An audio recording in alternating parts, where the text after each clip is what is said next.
We are back with another session of Evolve with Paperclip. Let's dive right in. So, hi everyone, welcome to Evolve with Paperclip. This is our webinar, and this is something which we do once in every 2 months. We gather here virtually, of course, for now, to just hit pause on our deadlines or just some current work or anything which we're doing. And this is just a way to dive into fun and also insightful sessions. So we kind of started this out as a very casual and an internal learning jam, and now it's grown so much more than that. And we're so happy that you are a part of it, especially on a Thursday at 9 p.m. So just a little about our speaker as well. Obviously, he'll also talk a lot, you'll know. So today we have Yagnesh in the house. So he's the founder and design director of Paperclip. But I think more importantly, he's someone who is on a mission right now to help anybody, be it anybody who's a school student or a teenager, a fresher, or anyone with a curious mind to figure out what they want to do with a design career or anything in a creative field. And I think over the past few years, also he has crafted a lot of different experiences with various giants such as Volvo, PepsiCo, Nestle. So he does bring in a lot of experience. And when he's not busy creating all of these experiences, you either find him cycling or nerding out or hand lettering or even trying to convince us to wake up at 4 a.m. to seize the day. But he has failed on that so far. But yeah, I think there are still hopes there. So yeah, I've over to already you. I've given up on the last mission. Yeah, there's still hope. Okay, there's still hope. I've already given up on that. Yeah. Thanks, Patty. Yeah. Okay. Welcome everyone. I'm just going to share my screen. Patty, is it okay if we start now or should we wait? Yeah, I think we can start. We'll let people join in. All right, cool. So I'm sharing my screen. Let me know if everyone is able to see. It would be of great help if you haven't muted yourself. You can mute yourself, and if there are any questions you have, please put it in the chat, or you can raise your hand.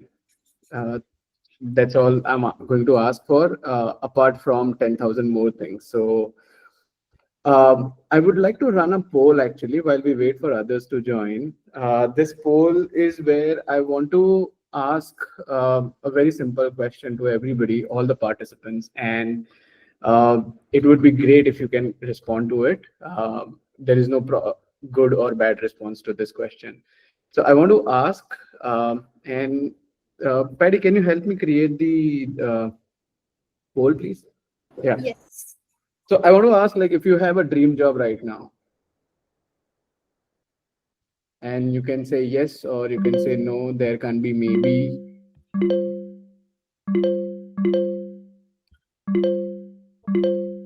I'll wait for everyone to. Oh, okay. Yeah. Yeah, I've shared a poll. If anybody can, people can respond to that. Sorry for this.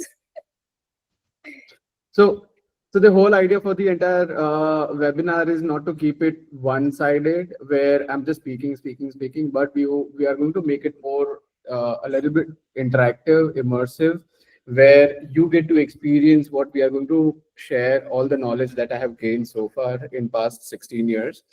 And you would see almost at the end of the this session, you would have much better clarity than what you have it right now. So yeah, your hour is going to change.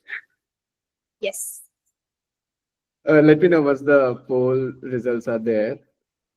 All right, while everyone responds to it, I'll consider that you are taking your time or you have already done that. We'll move on. In the entire session, I'm going to walk you through 8 different steps. Now, some of these are like must have, and some like just a couple of them are kind of like, optionals, but this is more like, one of the finest recipes that I have tried and tested by myself, and also amongst, more than 35 different people from across the globe whom I have mentored so far. and they have been able to land the job that they wanted to. Now, what we mean by dream job, it is not based on a specific company. Like, I really like Apple or Tesla, but that working over there could not be my dream job, right? So we need to identify what that dream is.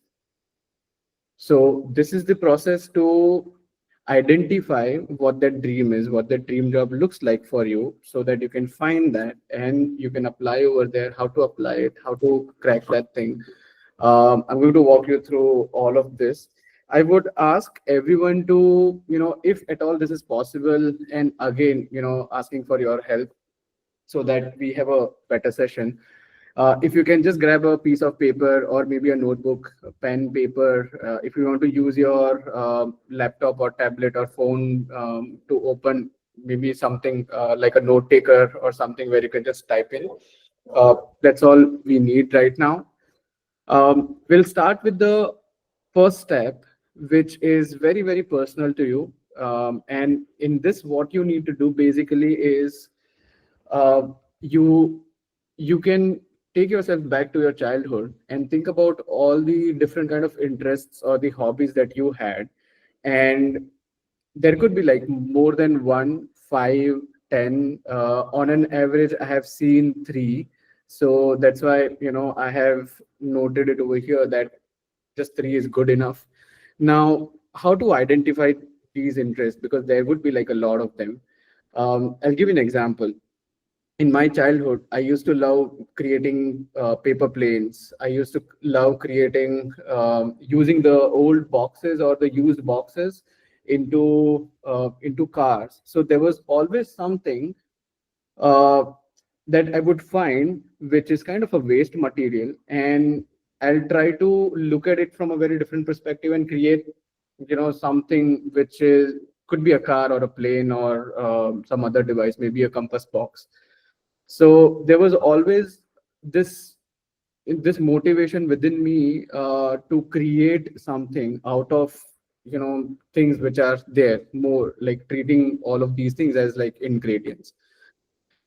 So creating paper planes,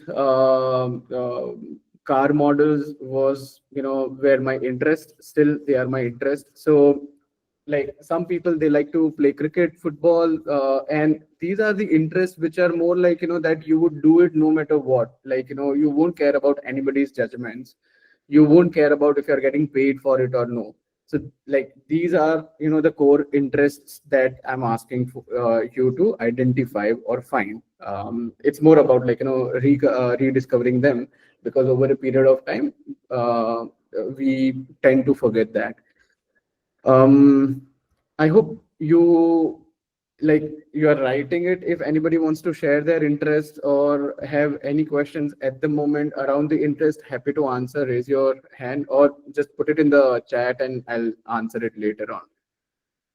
The very interesting thing that we are going to do is, let's say, my interests were more into creating things. Right now, what I want to do is, I'll try to find domains or industries which are related to my interests, right? Because domains or the industries are the superset within which there are like various different companies and firms which are there. So before we reach to the dream job, or before we reach to discovering what that dream job is, or where that could be, we need to understand which domain we need to work into, right? And it's completely okay if we change the domain later on, but at the moment right now, my dream is to work at a place which is like, following like certain criterias, which we are going to define it now.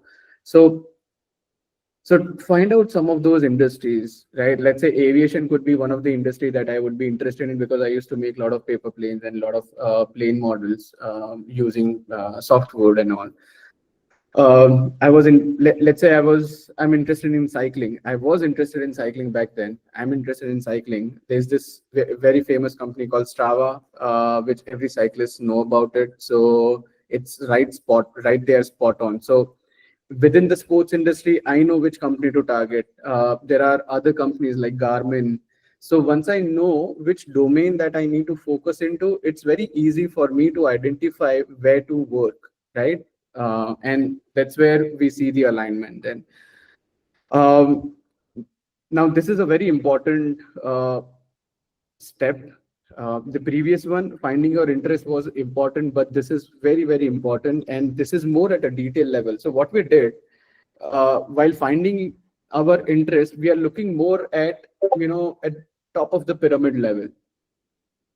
Finding your expertise, we are looking at the bottom of the pyramid, so that we know how the entire structure looks like, how are we going to form that, or what scalability it would have. Um, what we need to do basically is how to identify that we are expert into certain things. So there are very technical skills or core skills related to design, related to UI, UX, research, technical details, or the expertise around tools, all the design fundamentals. Then there are skills which are, which works as supplements, which works as, supportive elements to your core skills, right? They are more like wrappers. How do you utilize your wireframing skills and you present it? So presenting it, is your soft skill. That, right?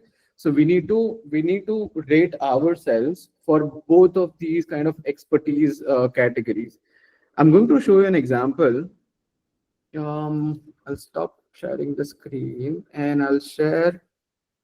So we are going to share this Google Sheet with all of you, a link to it. Paddy, if you want, you can share the link, this link with everyone. And I request all of you to create your own copy and use this. This is something that we have created for your convenience, where we have like high level categories, more into like foundational categories. Then we have research related, UX and content related, research and content related, specific for the UI, specific for visuals, and business related and all. Over here, what you need to do is, if you see the columns, you need to rate yourself out of 5. You can keep it 3. You can, or you can have your own category of rating, which could be good, bad, fair. It could also be beginner, advanced, intermediate. You haven't started at all, you don't have to rate that specific skill.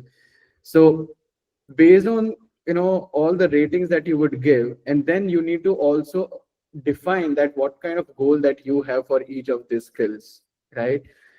At the end of this exercise, and take good amount of time, like this need not to be done in a minute or two, or not in a day. You can take maybe a week to fill this entire thing up, because you'll actually have to do a retrospective, understand how far I have reached in terms of creating personas, right? So I'm pretty bad at that. For example, user journey map, I'm like, I can ace that. uh, Market analysis, or competition analysis, I'm good with that also. So similarly, I'll start rating myself onto different skills over here, and what I'll get would be, a profile. It will create a profile, a visual profile, which will highlight the skills which you are good at. Now you need to compare that with the goal that you have, and wherever there is a mismatch. So let's say my goal for synthesizes insights into actionable outputs, which is kind of one of the deliverables of UX research. I am still at 3 points over here. I need to reach like 2 more. What I'm missing over there, maybe I might want to write that thing down in the comment section over here, and that would help me to get better at it and reach the goal. When was the last reviewed and when is the next review? This is just to keep a track of it, like which skill is growing faster and which is not growing faster, and also again to do a retrospective. So what we are doing is we are looking at ourselves from macro level and micro level both, and this is what UX people do, right? They look at everything from macro and micro for that product, and we need to treat ourselves as product, and we need to create a good experience of us. But for that, we need to understand and discover everything about us, right? That might sound a little philosophical, but that's very true for any UX person. Okay, so now I have rated myself. Now at this moment, like on 24th of April, what my ratings looks like. Now I want to apply for a job right now, or I'm looking for a company where I should go and work. This rating would actually help me to identify which companies and which jobs to look at. Right. So that's what our next step would be. Let me stop sharing and reshare the presentation. Okay. So what we did, we looked at all the skill sets that we have listed in the Google Sheet. We started rating ourselves. We have also, started putting in comments that what I need to improve further on to reach my goal that is there. Once I have, this list, I'm going to just, create create a list where the highest ranking or the highest rated skills are on the top, and then I'm going to create a descending list from there. So that gives us a clarity that all the skill sets where I'm rated more than 4 to myself, and be very honest with yourself, because nobody's going to see this thing. It's just purely for your own good, right? So now we know where we are good at, right? What we need to do is, by the way, there's something that we need to talk about. So before I jump into the next step, once we have this list, this now we know what kind of job role to look for, right? Otherwise, you must have seen that like UX and UI person, most of the time they confuse themselves with getting into a UI job, even if they want to do the UX thingy, right? Now this such mistakes, I would say, happens, or such choices we take because we really don't know whether that job is going to offer any opportunities into UX, because I want to get better at UX, but they are looking for a UI and I'm getting a good pay and all. So you see, there is, like, over a period of time, the kind of poll that we are running right now, you would probably answer no to it then, right? And those who have experienced this thing, they would understand it very well. Okay, now what to do if you want to learn about the design skills where you are, when you're not good at, or like if you need any help to reach to the goal that you have decided. So for that we have Evolve.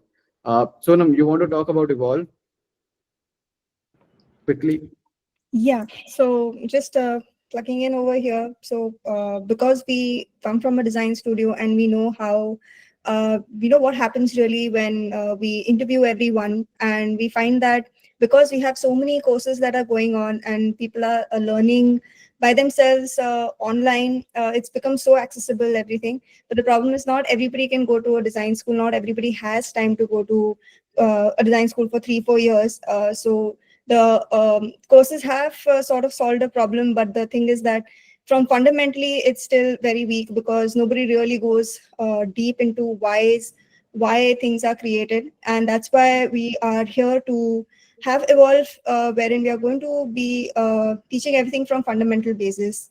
So anybody who wants to upskill, learn from the foundation level, make sure that whatever they design is going to really impact and upskill, and it's going to make a huge impact on their career. This is what we're going to be doing and launching. We already have something going on, but yeah, just stay tuned for this. All right. There was a little advertisement that we did there. So thank you so much for that. Thanks, Sonam. Okay, now in step one, we identified, or we found our interests, lost interests could be. In the second step, we rated ourselves. We came to know where we are good at, where we need to improve, and which are the skills that are like untouched. What we need to do now, use this knowledge, number one, so step number one knowledge and step number two knowledge, into finding the companies that align with the domains that we have identified, right? And then we need to, like, let's say you identified 10 different companies, right, based on sports domain, for example. Now, for these companies, we really have to do good amount of research in terms of knowing what are their values, what are their ideologies. We need to actually go through their website, go through their LinkedIn profile, see what are they posting about, what kind of people are working over there, right? What kind of leadership do they have? Do they have a design team or no? If I'm applying for, let's say a junior position, I really want to look for a company where, which is within sports domain, but it should have, leaders or mentors from whom I'll be able to learn, because I'm still junior. If I'm already at a senior level, then is there a is there a possibility, or does the company give leadership roles to senior designers, right? Do they give ownership, rather than considering them as just senior and allocating work to them or assigning work to them? So we really need to see these aspects, ideologies, values, and see if there is an alignment that is happening or no. Because you would also have your own values, you would also have your own ideologies, right? Now, no matter whatever you are getting paid over a period of time, if there is a mismatch in the values or ideologies, you won't love working in that company, and that job is not your dream job. That job is just giving you a good pay, but that's not your dream. And also, if that's not your dream job, whatever pay that you are getting, you can actually get three times more than that, if you follow this process. But also, if you really work towards getting placed somewhere, if you really want to do the job, uh, placed somewhere where your values and ideologies are aligned, so that you can actually contribute way more, with way more passion, and also in terms of the value, you would be able to add a lot of good amount of value over there, and they'll really respect that, right? You might become a partner over there over a period of time, depending on the size of the company. So it's very important not to just identify and name the companies, but also to research about that company. Like where is it based out of? What kind of team do they have? What kind of team culture do they have?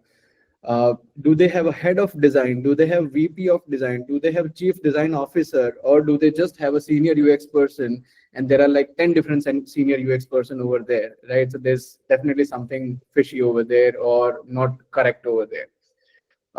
So these are some of the criterias that we need to apply to filter further the list of these companies that you might have identified earlier, down to, let's say, 10 or 15 or maybe less than that, right? Even if there are like 5 companies, it's completely okay.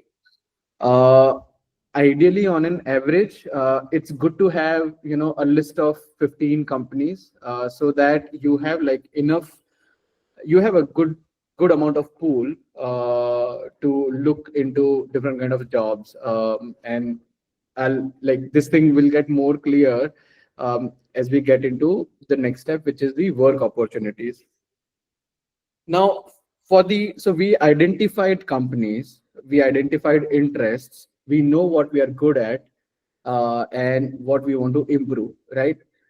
One thing we need to consider, while we are figuring out or while we are searching for the work opportunities, that, let's say right now we are, let's say I'm good at, everything around UX, but I'm not good with UI, and I actually want to spend, some number of years or maybe half a year this time to learn about UI, right? So I need to keep, one criteria in mind. If there are jobs which falls under the, under the umbrella or under the criteria of where I'll be able to utilize my expertise, which is into UX, and would I be able to work or collaborate with a senior UI person or a lead UI person from whom I'll be able to learn everything about UI that I wish to learn, so that I'll be able to achieve the rating, the goal rating that I have assigned to myself into the Google Sheet.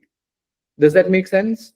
Right? So So always, always refer to the Google Sheet, that expertise thing, expertise tracker, and see what you want to, which skill set you want to grow, or which group of skill sets you want to grow, and which skill sets are the skill sets which would actually, add value to the company. So there is a give and take relationship that would, build, and you would be adding value over there, and that opportunity, the work opportunity, is also going to add value to the time that you're spending, and also the career progression that you would wish to make, right?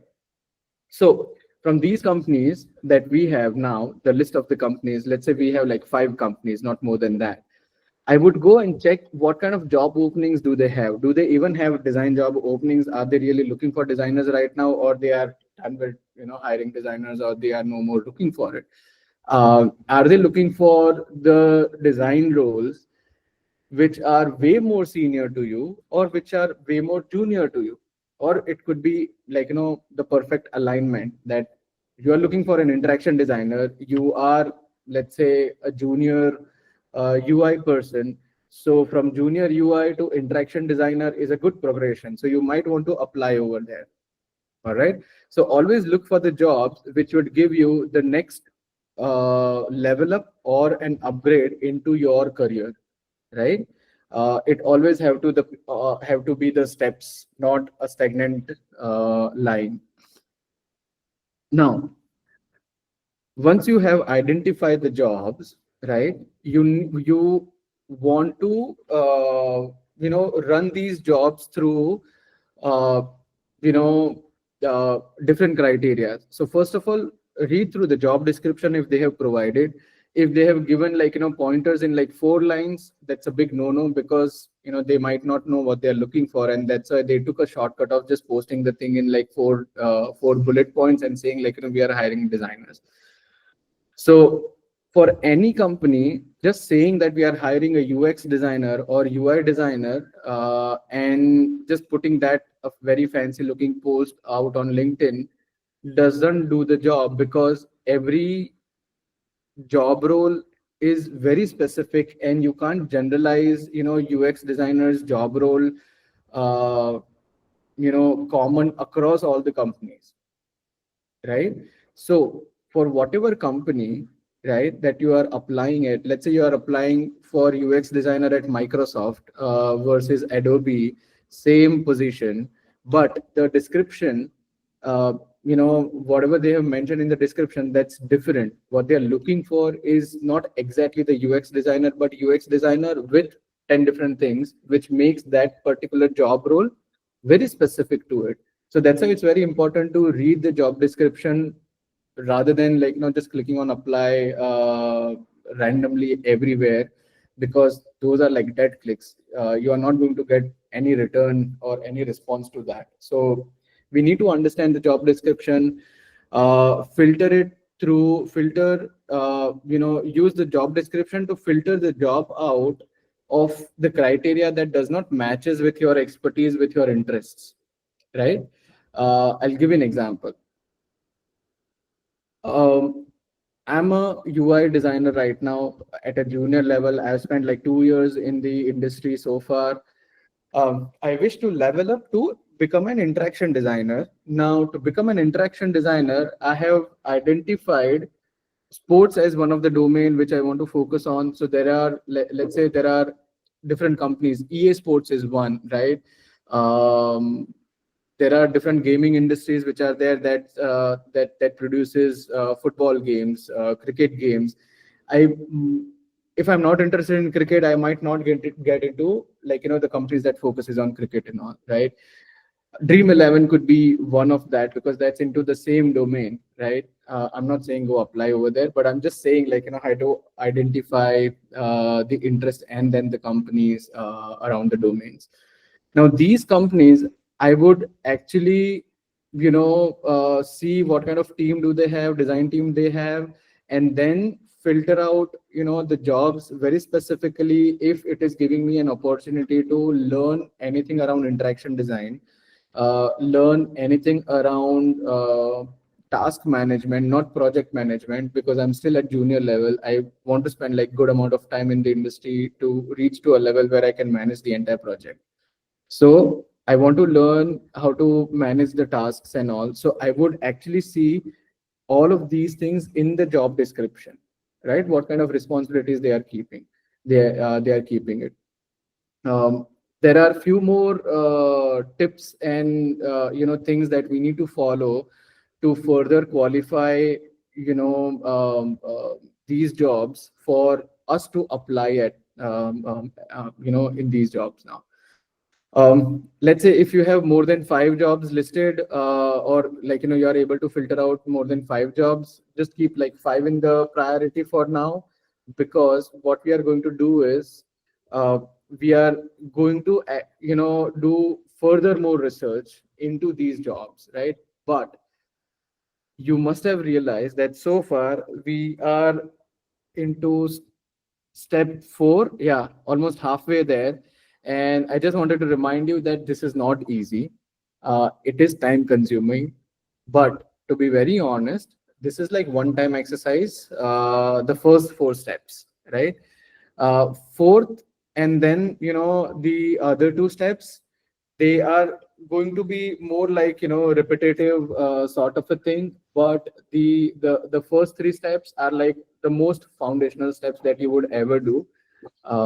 And then 4, which is around finding out the job opportunities, this you would keep doing it.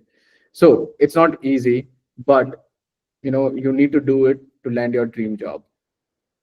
Okay, fifth step, you wish to, and this is completely optional, not necessary, but if you are able to do it, it is going to work like charm, and this has always worked.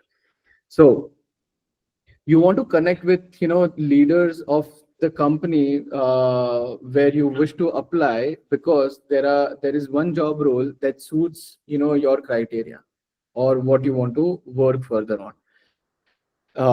And you might want to connect with their design team, but at the same time don't want to look like a stalker or a desperate person. So you can always try to find these leaders on ADP list or other mentor platforms, because they are anyways available over there to get on a session with you and help you with anything that you may ask for that particular domain, or into design.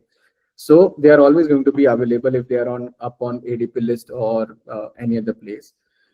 Otherwise, also, if you reach out to them and just ask them that you wish to understand more about the job, or if you have very specific questions, and uh, I would recommend that you need to have a specific question or a topic that you want to talk about, or you want some help around from that person who is kind of at a leadership position.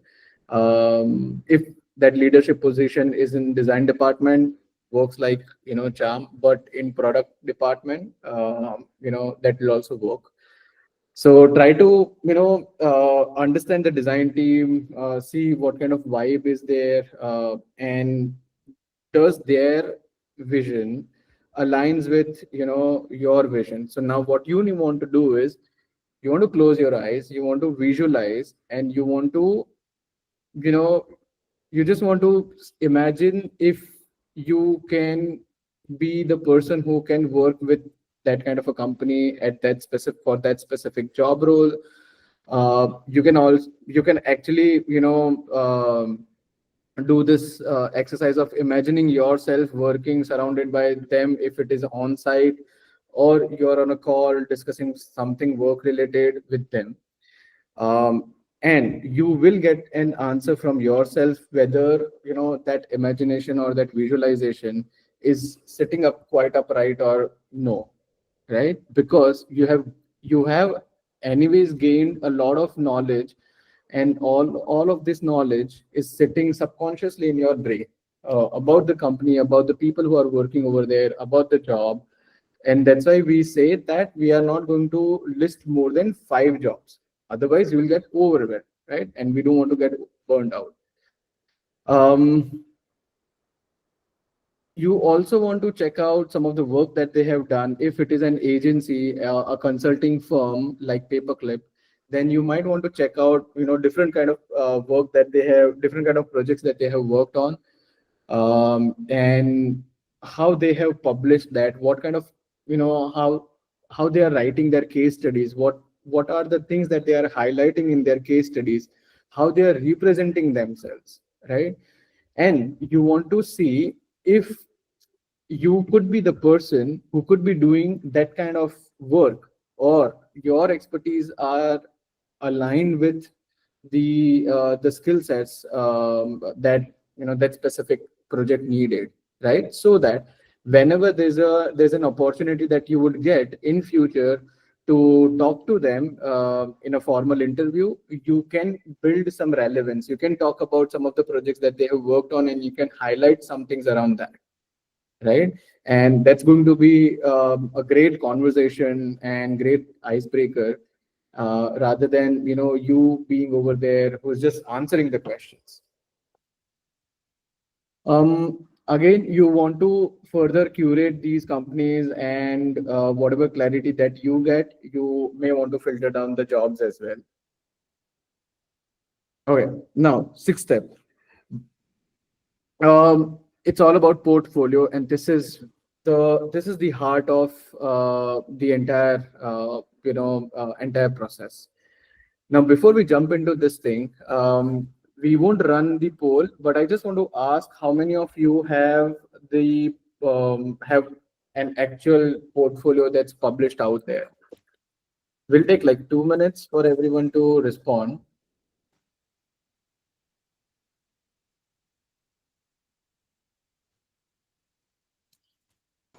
Nice.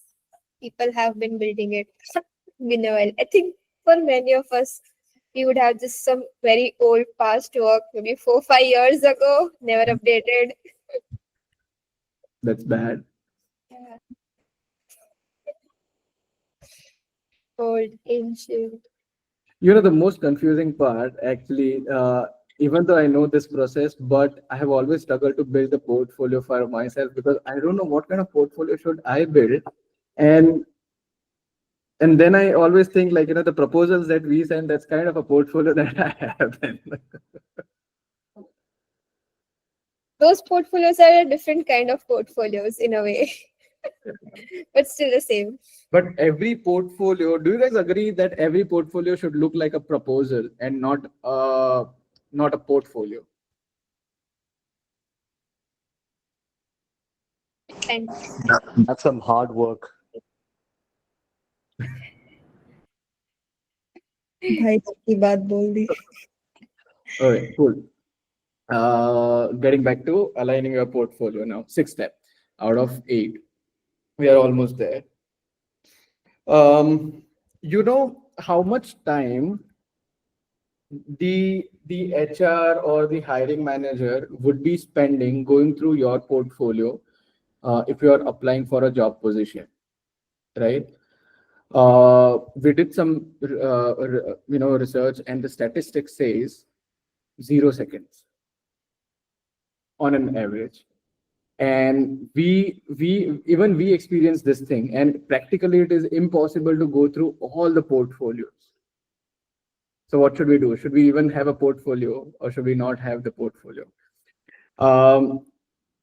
We had published a job post, I think 2 months ago, for a front end person. We were looking for only one person, and we had received more than 3,000 applications.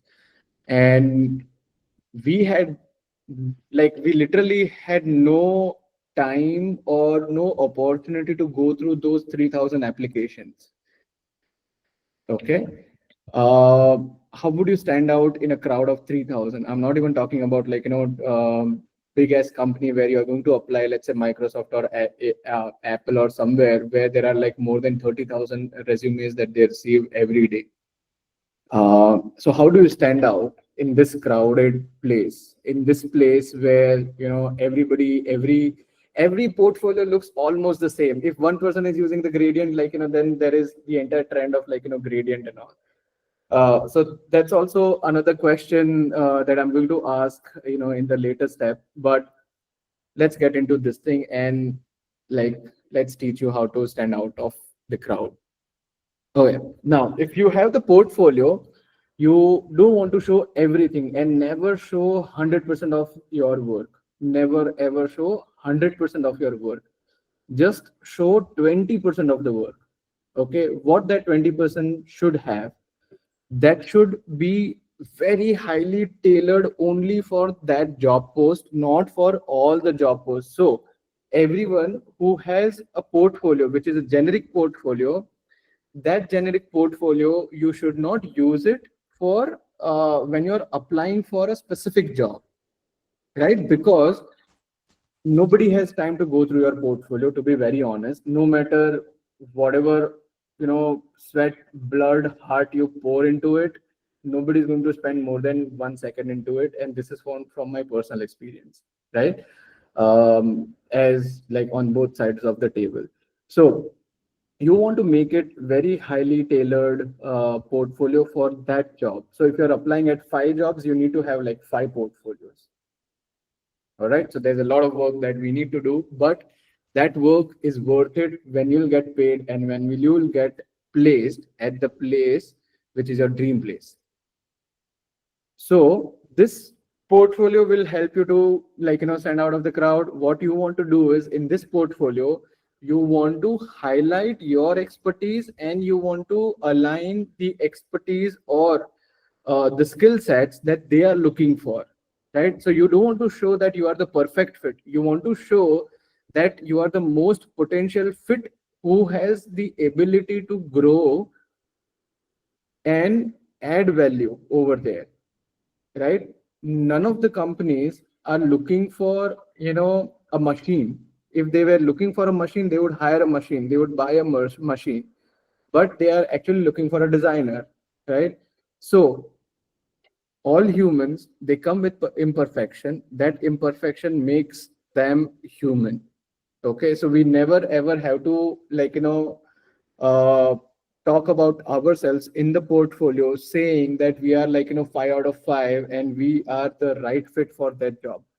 We are the most potential fit for that job in terms of that we have the ability to grow in that company, and we have the expertise which will add value when we'll work with them, right? So that's the perception, or that's the that is what we want to communicate to them. And that is why we want to create a portfolio. Just show 20% of that. In that 20%, you want to highlight the skill sets that you are good at, or that you are better, or that you are best at.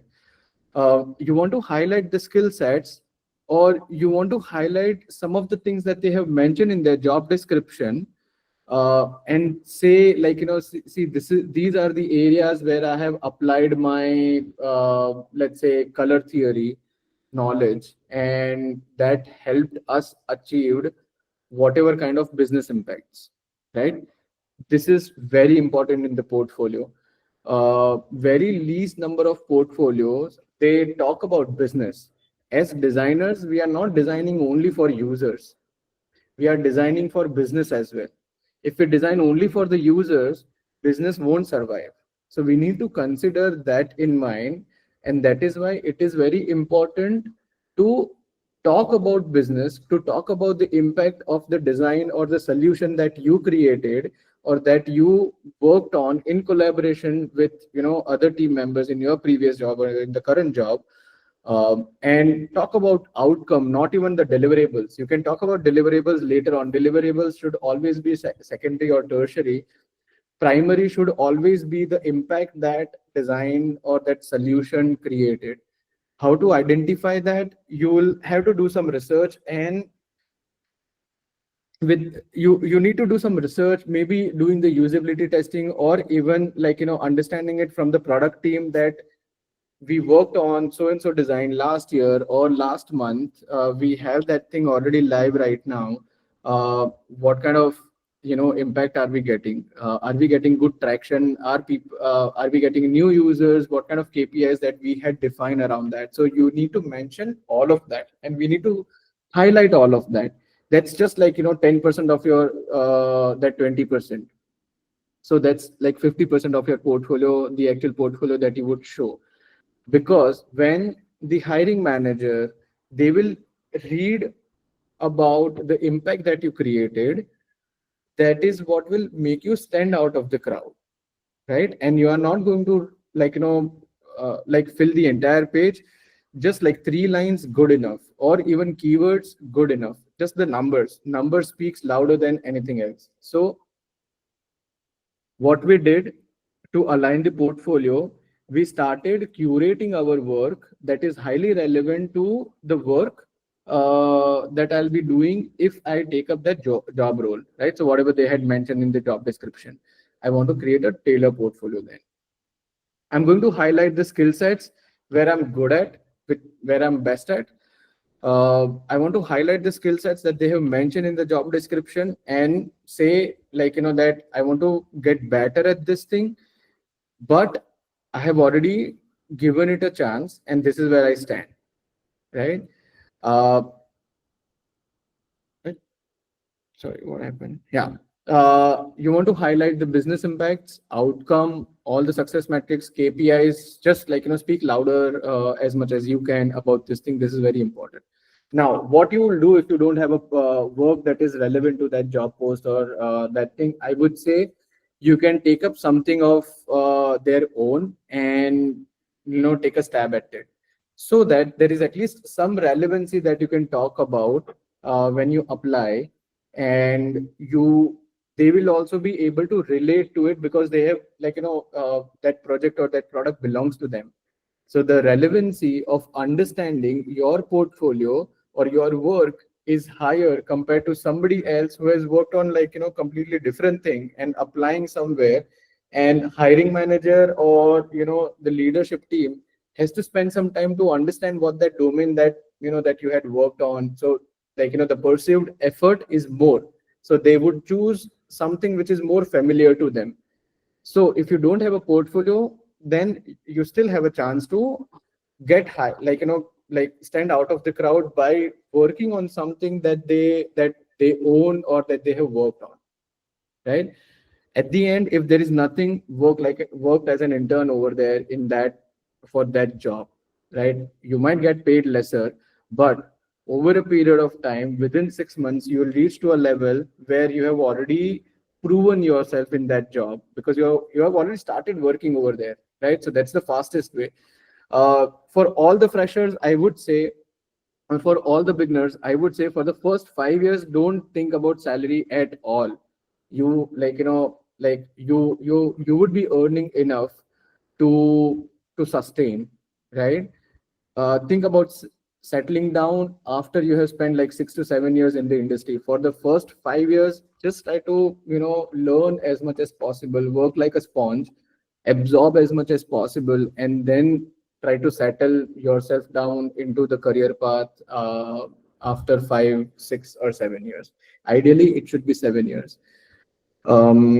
Yeah, so working as an intern very early in your career is the best if you don't have a portfolio. But if you already spent like 7 years, of course, you would have some work which is, which would bring some relevancy over there.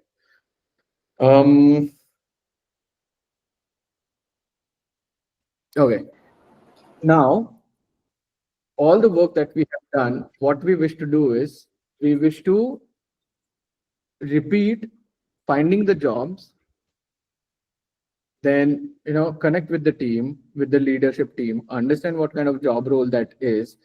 I'll keep refining my portfolio to that specific job, or I'll, like, keep creating portfolios, and you can just use the same template. uh, you can just use Google Doc also. You don't even have to create a fancy layout. Nobody cares about how it looks. Everybody cares about what the content is over there, right? So the simpler it is, better. But if you are into visual design, like, you have to visually stand out from your resume or portfolio as well. So for all the people into graphic and visuals, no Google Docs. Very creative. Get like completely crazy in terms of designing your own resume or portfolio, because that's completely, like, your own ownership. So this is something in step 7 you would, like, continue doing it. And again, I'm repeating, every job would have its own specific tailored portfolio. You won't repeat that for another job because that is not going to work, right? So that is why I was saying, like, it is very similar to submitting a proposal for a project when, when we are trying to get that project as a client, right? Or as a vendor or as a design team. And that's what the step 8 is, where we have written interviews, but treat these interviews as meeting, right? What kind of meeting? Business meeting.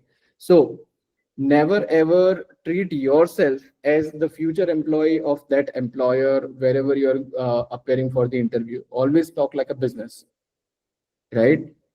Businessman loves to talk to business people, okay, and leadership loves to talk to solution providers, not skilled workers, right? So always talk in the sense of what kind of vision you have.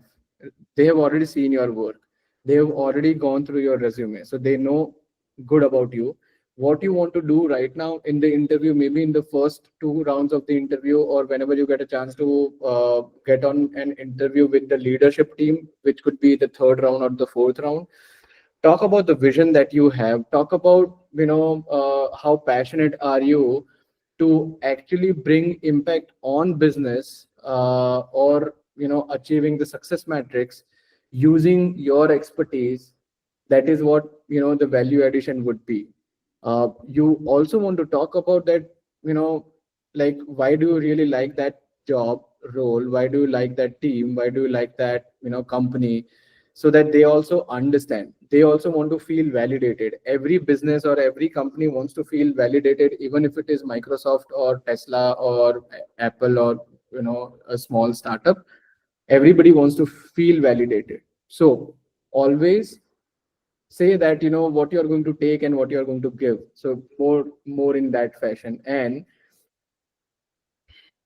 have a conversation. Don't get into the entire notion of just Q&A, where you are asking a question, sorry, where they are asking a question and you are just responding to it, and then you are just waiting for them to ask the question. And last thing, salary. I would say, rather than looking at it as a salary, say, like, this is what it takes to to work with you, right? And we have to be strong. I know, like, for a lot of us, and I have been into that place. For a lot of us, it's very difficult to get, like, get into the mindset of of treating yourself as a business person, or as a businessman or a solution provider.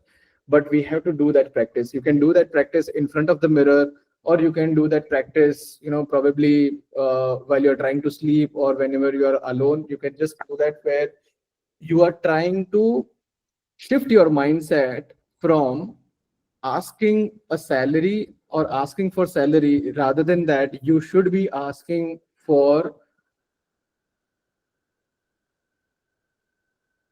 comp for fees, or more about uh, acting as a solution provider. Let's say if a business is going to charge this much, right? So we anyways give that out. But if I treat that as a salary, then I become an employer, then I have the right to negotiate that, right? So we don't want to get into the negotiation side of it.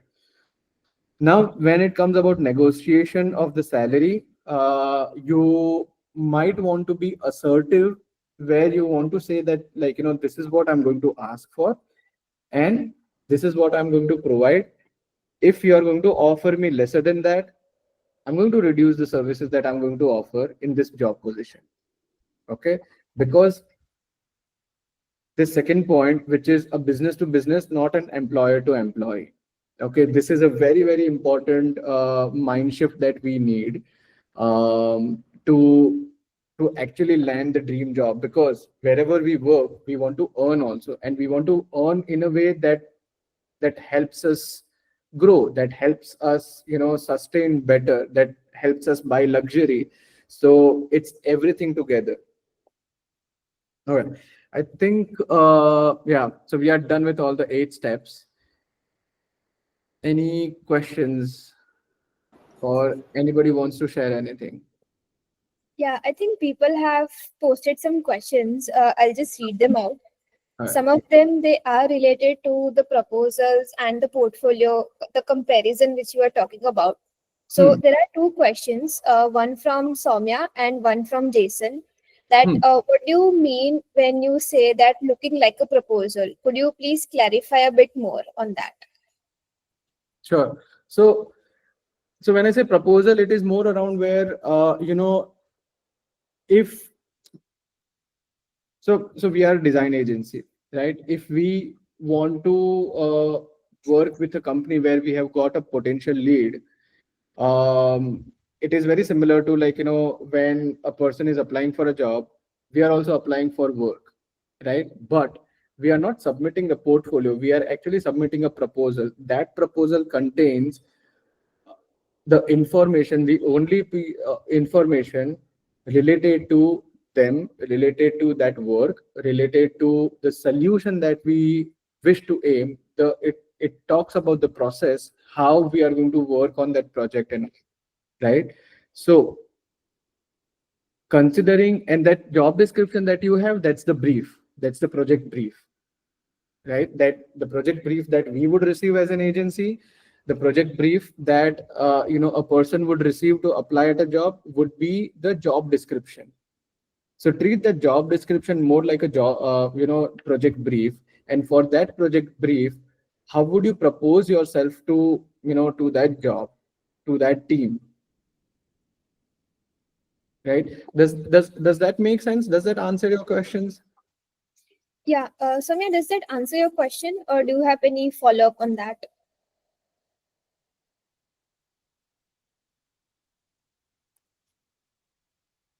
Yeah, I think Yeah. we would take that as a yes.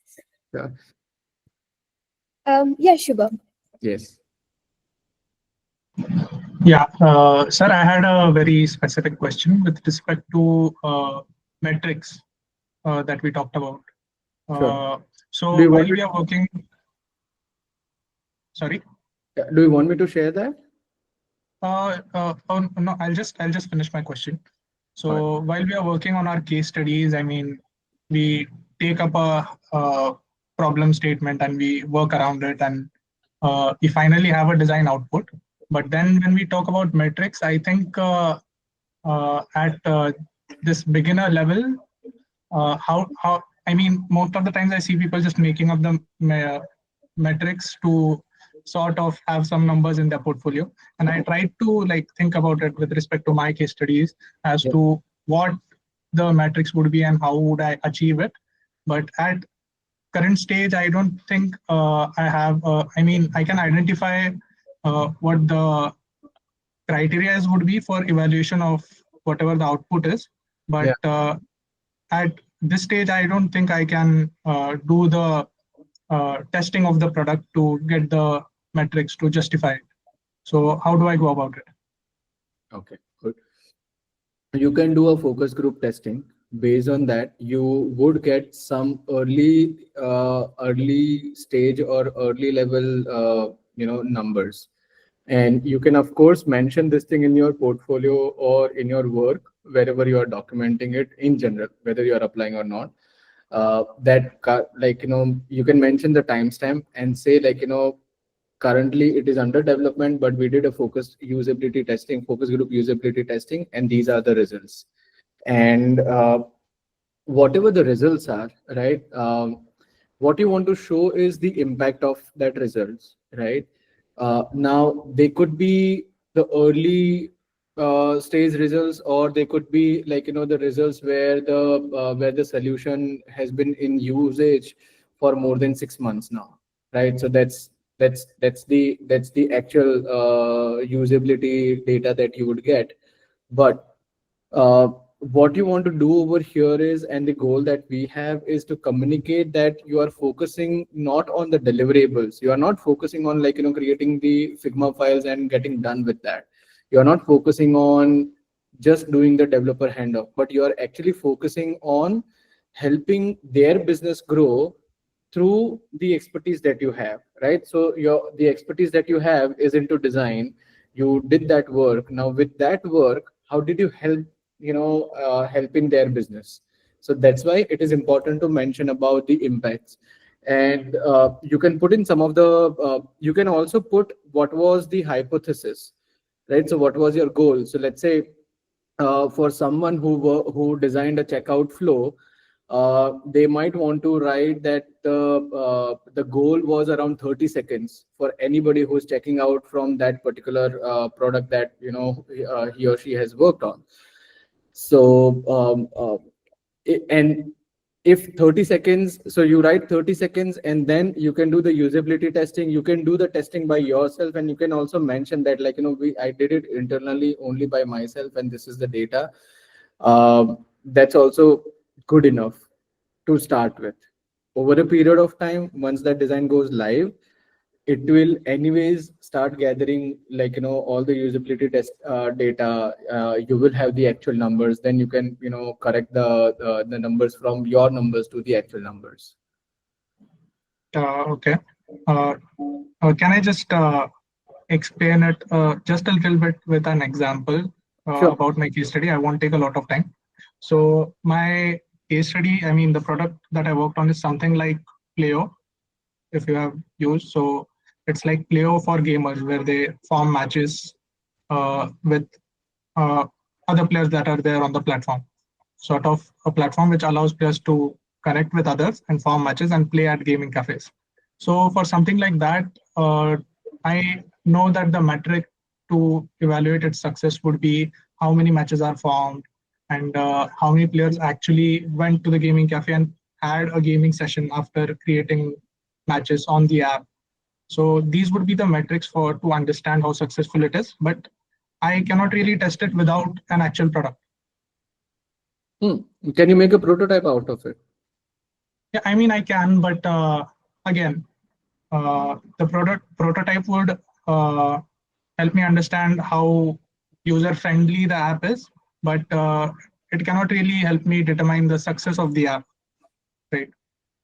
But for that, you'll have to wait for it, no, to get it developed and all. So that Yeah. you can use the prototype and run. So we always want to be honest, right, in whatever we do, but we don't want to get blocked because we are at a certain stage in the design process for that particular piece of work that you want to show.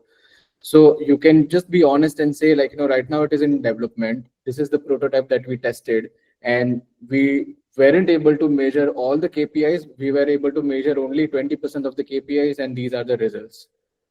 Okay. So you can always take the prototype to different design communities or probably those gaming cafes if that's feasible, and get some feedback from there, and see, right? For any prototype, you don't need more than 5 people's data. Like, you just need like 5 users for any kind of any complexity that you have in the prototype. 5 people's data is good enough to show more, to validate the hypothesis that you built. Okay. Let us know if this helps. Like, we are always here to help you out. Yeah, sure. Sir. All right. Any more questions we have? Yeah, there are a few. Yes. So we have one question from Ketan. So this was also related to during the time when you mentioned about curating the portfolios for specific companies or for specific jobs. So one of the point which he mentioned is that, but sometimes even these portfolios get rejected because the companies mentioned that they do not match the requirements. So how to kind of go about with that scenario? If they are saying it is not matching the requirements, then we can't do anything about that. But if you like, see, it could also be that they might have already hired, right? There are going to be rejections. There are a lot of rejections. There are going to be like a lot of failures. You won't get success in the first go. So there's always going to be a scenario like that. And every designer, and not just designer, every person who is trying to settle somewhere have gone through like a lot of rejections. So I won't take these rejections as failures, but would take it more as like learning. One, if I get to learn about the company which is not good enough even after doing all the research and all, then I will put a cross on that. But if that company is something which I really really like to work at, uh, I would try to understand what requirements weren't matching, because if you have already done the research, you have tailored the portfolio or the work to that specific job, then what is it that they find not relevant or not matching the requirements then? So we want to reduce such kind of use cases where they say that the requirements are not matching, because we have done that, right? So that will anyway get reduced. If they are randomly sending it, we can't really help it. Then that's Yes, yes, yes. Feel like that they are randomly sending so then because that's yes. In this scenario, I'm thinking that how this can be rejected, because if I get a little bit more detailed feedback, then I can understand about the that portfolio things, what they are looking. but you won't get feedback from them. They can't send feedback to like all the 1,000 people that who has applied, right? Yes, yes, I understand that. We Yes. also have to consider their workload or everything that they have. So what you can do, you can again reach out to them politely, and probably you can ask for the feedback. You might want to reach out again. You can reach out again and again, and to a point where they share the feedback, or at least they consider you. And like there are we have seen like a lot of people who have been applying at paperclip since almost like past 4 years and all, and every time that they apply, they either they go away with no response from us. We are working on that, but they do ask us like about the feedback, or they would try to connect us with over LinkedIn or someplace, and they would try to have a conversation to understand what wasn't working, or what they are trying to achieve actually, right? Yes. And there has come like days where even after getting rejected like thrice, they have got placed at our company. So I'm just giving you an example, and this is very true for all the companies out there, all the legit companies out there. So like reach out to them, understand if you don't get any response, anyways you would be at the same place, right now you don't have, so you have got nothing to lose, you have got all to gain only. So just keep sending out and keep bugging them. That's completely okay. And try to connect with them over LinkedIn or email or someplace. Mhm. Yes, got it. Yeah, we have two more questions still. So one is from Sonam. So what she's asking is, how important is networking in order to get a job, and what do you do if you are an introvert? Introverts are the best networkers, because what you do in networking is basically you try to find a belonging at some place, right? You try to find a community where you can feel yourself over there. So I think networking would come very naturally for any introvert, because once they find a place where they feel that they belong over there. But there are a lot of different networking skills. I'm also learning. One thing that has always worked is asking more about them rather than talking about yourself.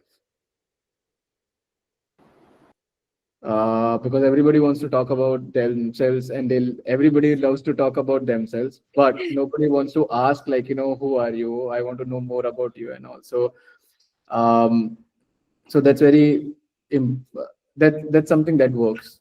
You can ask about their work, you can ask about like something that that they delivered maybe during that event where you are meeting them, uh, or some of the work that they have done if they are exhibiting something at that networking event. There are a lot of context. Yep. There's one more question from Adya. So what she's asking is that to what extent should we take the conversation during a job interview, especially considering the time constraints? So is it better to ask everything we have in the mind during that meeting and that time, or should we hold back and follow up with them a bit later? So one thing you would have clarity about the timing would be based on whatever time slots that they have selected, whether for like 30 minutes, 45 minutes, 60 minutes. If it is in person, then if they've asked for an hour, you need to actually keep 4 hours with you, because there could be like other people over there, and there are always overlaps. So you don't want to rush between like two different things. So it's better you add good amount of buffer, and like twice the buffer. That's good enough. So in that, if given a chance, you can keep talking about you know about the work, or you can keep the conversation on as long as they wish to do it. But if you feel that there is nothing fruitful coming out of that conversation, then you rather cut that conversation short and get done with it. um, Always try to answer briefly first and then elaborate. This always works. So see how they are responding to your brief response, and if there is a good response to it where you find that they are curious to learn more, then you want to elaborate what you just shared briefly. So this also helps in networking. Sonam, that is something that you can use. Yeah, I think that You skill can also helps send everyone. questions to over an email. That will also help, because people should have time to think about the questions you have asked. Yes, Adu. So, like, I got your point, that, like, first try to answer briefly, and then, like, if they're, like, post that, you can think about going, like, in depth, but, like, it could apply same for, the whoever is taking the interview, right? That if we ask something about them or the company, or, their goals and vision, or anything else, it could be also possible that they also give the answer briefly. So just like Hmm. asking in that context that It goes both ways. yeah, It goes both ways. all right. Yeah, it goes both ways. And then as an interviewer, if you are taking an interview and if you're asking as an interviewer, how long you should have the conversation, again, you can apply the same rule to go brief and then be explanatory around that. Mhm. All right. Yeah, I have one question for other people as well. So, since you also shared that whole skill matrix, right? But Hmm. let's say there's someone who's just a fresher who does not even know maybe half of the terms or any of it. So, how would they, let's say, evaluate themselves or even assess themselves or even know where they need to reach? So, how do they go about that? That's a very good question, and that's a completely a separate topic where how to define your career path and where you want to reach. And that is why I said one of the thing that the shortest answer would be to spend 5 to 7 years in the industry. You would figure it out. This is the shortest answer. But if you want to go step by step, and you want to know exactly this is the destination where I want to reach, there are like two options. One is there is a literally a path that you are defining, and then you would follow that. The other option is like as far as you know the destination, you can be like Dora the Explorer and just keep exploring as long as you know your compass is pointing towards that destination. Yes. Yeah. Yeah, I think it makes sense. Yeah, the next UL topic. Soon, soon. Yes. All right. I think we are over time now. Yeah. Yeah. Any other questions anyone has, or anything we want to pick Yagnesh's brain of? Yes, we can spend like 5 more minutes. Yeah. The same topic, I like want to understand from all the people who are still here, like, were you able to do the exercise or the work while I was walking you through? I'm just trying to collect the feedback and understand. Was it helpful, and also was it helpful in actual like legit where you got some clarity? I know like it's too early to ask. Probably drop an email, if you do the complete exercise and can share something with us so that we know that this process or something that we have tried with like 40 people is still working. yeah, Shubham. Yeah, so throughout the presentation, I was following the process, and I mean, I found myself having like resolved most of those things already because I have been trying to land my dream job from quite some time now. So I had certain things figured out, and the presentation like put it in a very structured way to help me understand where exactly I am. So yeah, till step 6, I mean, I found myself in a place where I'm on the right track, and Yeah. yeah, also helped me identify what I need to figure out. So yeah. Okay, cool. Thank you, Shubham. And I wish you all the best for your applications also.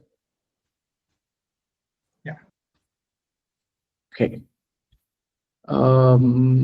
I think we are going to share the recording as well as the slides and Yeah, we will share the whole recording and the Google Sheet also, which you shared. yes. Okay. All right. Let's call it a day. Yep. Okay. Thank you, everyone. Thank you so much.